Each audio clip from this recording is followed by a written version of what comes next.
Here's how I made this valley sinkhole effect.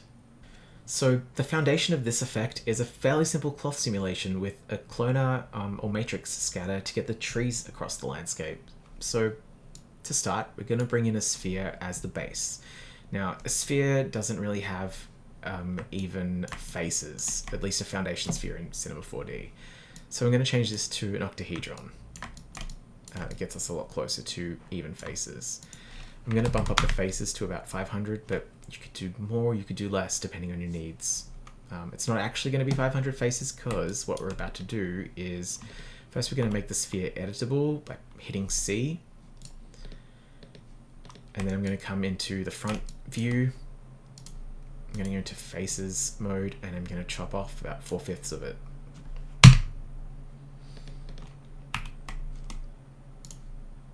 Cool. I'm going to bring that above our work plane now so we can see it clearly. So I'm going to call this landscape. I'm going to make a duplicate of it, and I'm going to call that cloth. Now let's make the landscape a clear red color, and let's make the cloth like a clear blue color. Just move that up a tiny bit. Cool. Now what we're going to do is turn the landscape into a collider, or add a collider tag rather to the landscape. Now make sure that you're using the simulation tag collider, which is the new unified physics system. You don't want to be using the bullet tag collider body, because that won't work with what we're setting up here. Now on the cloth, same deal, we're going to add a cloth tag, and let's hit play and see what that looks like. Okay, it's falling straight through. Why is that? Well, it's because our collider object comes in by default with the collider side being the front of the object. Now if you remember, we created a sphere and we cut it open, and we're trying to collide our cloth with the inside of the sphere. Technically, what is the inside of the sphere? While the outside of the sphere is what is currently being collided with. So make sure you have your collider tag selected and hit backside. Now it should collide.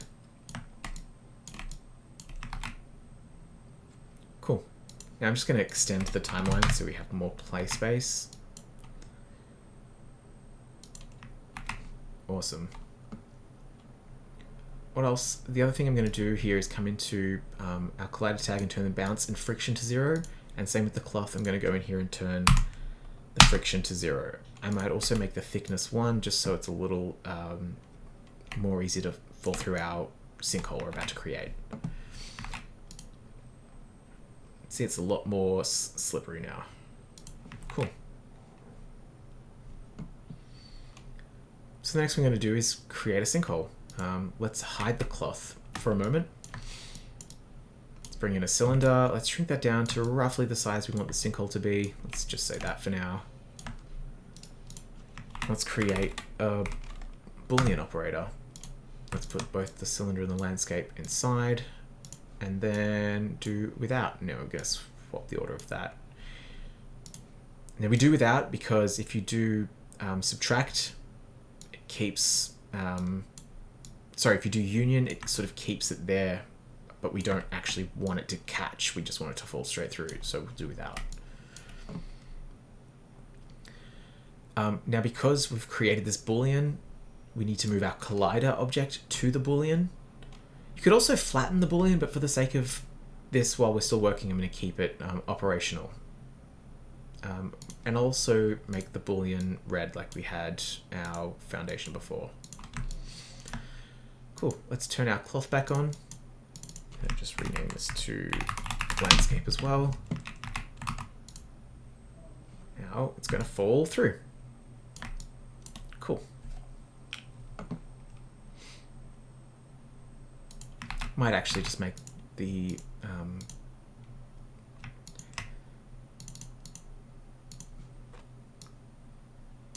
there we go, the sinkhole just a tiny bit wider for the sake of this demonstration. Now it's falling straight through. Amazing. Now with my effect, I had some spin going on to give it a Coriolis effect look.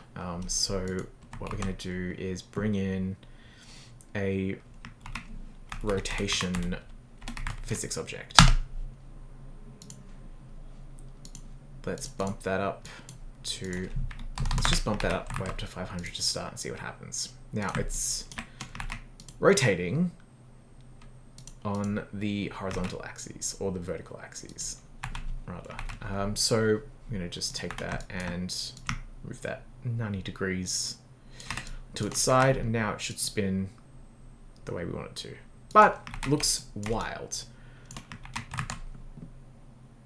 What we're going to do to control that a little easier is bring in a field so that the rotation is stronger in the center than it is towards the edges.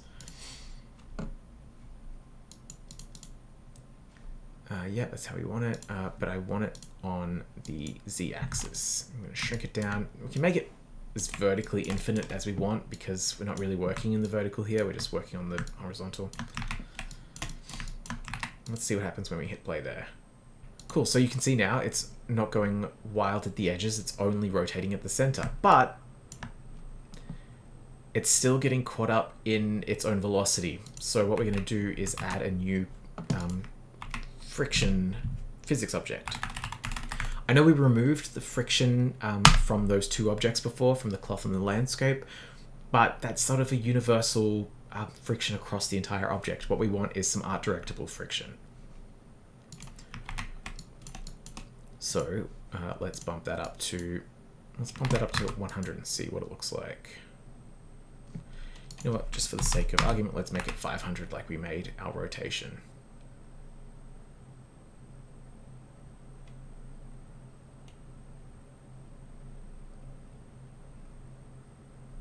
Awesome.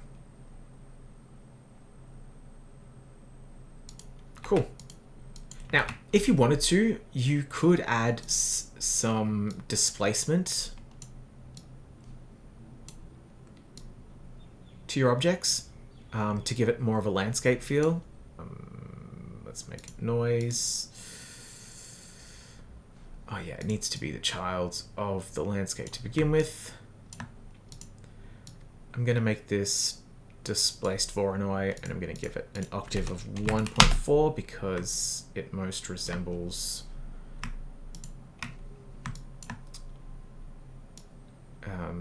a landscape. I think we need to invert it though, so I'm just going to come here and go -5, -10. But we don't want it in the center, so I'm just going to bring in another cylindrical field.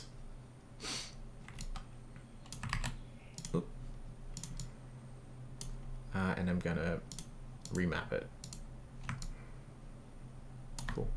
Still might be too much displacement. So maybe -7.5 will split the difference. Let's bring our cloth back. Let's just move it up a tiny bit so it's not intersecting.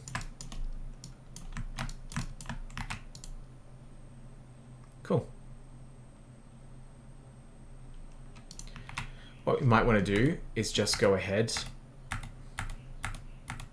a couple frames until it's perfectly evenly touching everything, and then make that our initial state so it starts off like that. It can immediately start draining down. Now don't worry too much about the speed, we can remap that after it's been simulated, or at least once the simulation has been cached. Cool. Just going to hide the faces now. Great, so let's cache this. To remap it though, what we do need to do is, instead of caching it to the internal scene, we want to cache it to an external location. And it's probably too long. Let's see how long this scene is and how long it takes to fall through the sinkhole.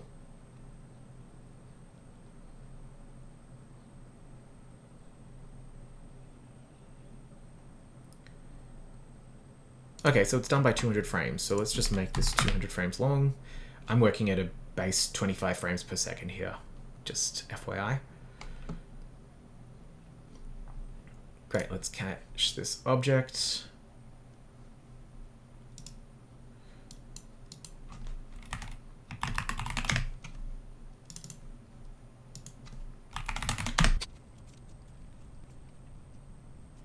Cool. So now it's there, we've got it in playback. So you might actually want it to hold for a second at the start. So what I'm going to do is come in here to playback, time remapping, let it hold for a moment. And then I feel like the end bit actually goes on a little bit too long. So what I'm going to do is capture it about halfway point and then push that up and maybe make it end much sooner. So let's see what this looks like now. Okay, potentially too fast, wrong way.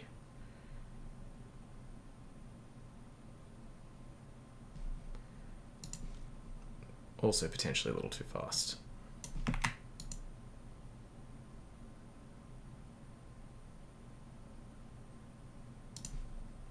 You know what? For the sake of this tutorial, that will do. So now what we want to do is scatter our trees on there. Okay, so you can bring in whatever objects you want to scatter across your landscape. In this case, we're going to use the trees that I used in the original effect. But let's just start off with a scatter object. So you could use a cloner if you're using relatively simple objects, but because these trees are quite high density or quite high poly, I'm going to use a scatter just to make this easier. So I'm going to bring in a matrix scatter. I'm just going to shrink it down a lot. Now I'm going to have it on object mode, and I'm going to cast it onto our cloth. And you can see they're starting to scatter there, but obviously we want a lot more of them.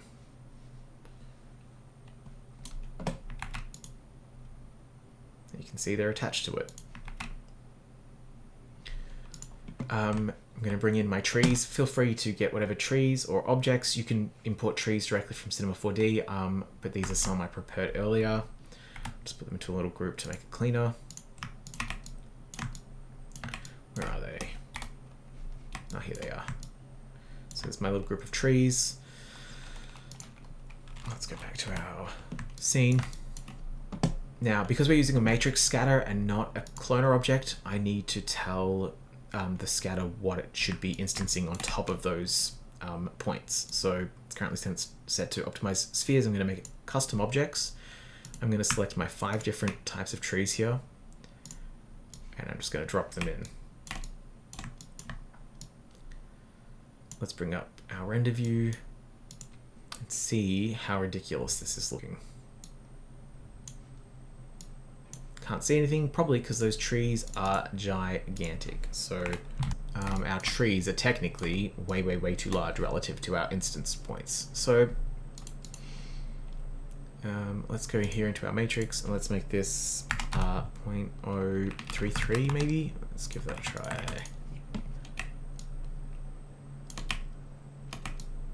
Okay, cool. That is starting to look a lot more like I would have expected. You can see that the trees are actually sort of facing random angles. That's because they're currently aligned directly to the object they're attached to. So in the matrix here, I'm going to go to this section and turn align clone off. So everything is pointing the one direction now. I think everything's still a little bit small, or there's too many, so if we make it 1,500. Okay, they're too large still. So let's go in here and make it maybe 0.01. And now make it a lot larger. Sorry, make a lot more of them. 5,000. Maybe 6,000. We want to give them some randomness, so make sure you've got your matrix scatter selected, because we're going to add a random effector. Obviously we don't want the positions all thrown off, but we do want the rotations changed. So I'm just going to do that. It's not going to update just because Matrix for some reason doesn't update when you play with an effector like this. And let's change this to absolute scale and maybe make a variation of 0.33. Let's update that, see what that looks like. Cool, a lot better.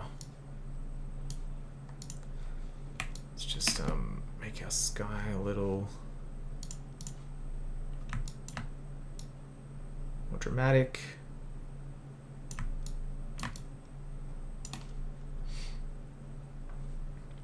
Maybe too dramatic. Cool. Let's make the cloth not renderable, or at least there. And let's get a little sand texture going.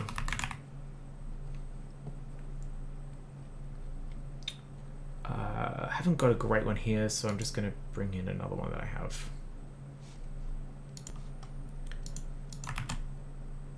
I'm going to put that onto the Boolean landscape. And it doesn't look like anything's changed. You can see in the render view it's changed, but obviously there we have a custom color on it.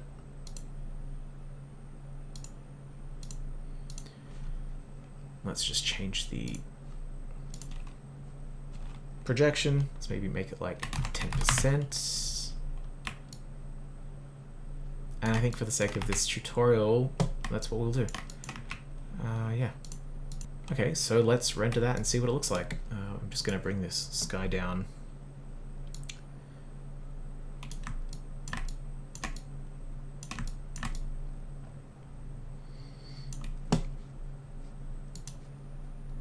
Alright, great. Let's turn our render settings on. I'm just going to make this very, very low sample count for the sake of this, and make sure we render all frames. Actually, where does it finish? It finishes at 135, so we'll just render 135 frames. Render to picture viewer. Yes, let's go.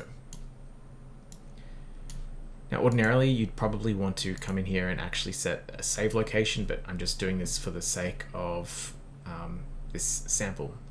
So, yeah. You know what? You can see the sky through there. So what I'm thinking we might do is, let's just stop this render for a moment. Let's take our original landscape. We'll pull it out. We want the displacer to stay on it, but we're going to put the sand on there. Now, the collider landscape, we're going to make that unrenderable. We're only going to render this version. So technically, for all intents and purposes, it should be all landscape there, but it's not actually colliding with anything. It is just going to look like it's colliding with sand at the to start with. But here's the thing. In my effect, I did have my little temple in the center there. And once it starts going in, the trees are going to hide the hole as well, because, you know, obviously I pull the temple up like a plug. And yeah, you can add additional effects. So in my version, I had sand or smoke billowing out of the center, and I also had sand and smoke coming down around the edges. I'm not going to go into detail on that, but if you want a little tip on how to get that to work, what I did was create a vertex map on the landscape. Then I duplicated the cloth. I offset the second cloth by, I think, 5 or 10 frames, and then I put both of those cloths as sort of a subtraction of each other into the vertex map on the landscape, which created a perfect edge. And then I used that vertex map to drive a pyro simulation, which you would then like fiddle around with to get the effect that you wanted. But yeah, I'm just going to let this render out and we'll see what it looks like at the end. And so there you have it. There's the valley sinkhole drain effect. I know it looks a little strange at the end there with just sort of revealing the landscape and no obvious drain hole, but just keep in mind that mine did have the billowing sand at the end. And you can do whatever you like. You could put a drain hole there. You could put some architecture there. It doesn't really matter. Just have fun with it. Anyway, thank you so much for watching. This was my first ever tutorial. I've been really wanting to start bringing this stuff out there and to sort of simplify these what might seem like grandiose effects to very understandable terms. So sorry if I went over some things too fast or other things too slow, or if you were just here watching for, I don't know, background entertainment or something. Thank you so much, and I guess I'll catch you in the next one. Bye!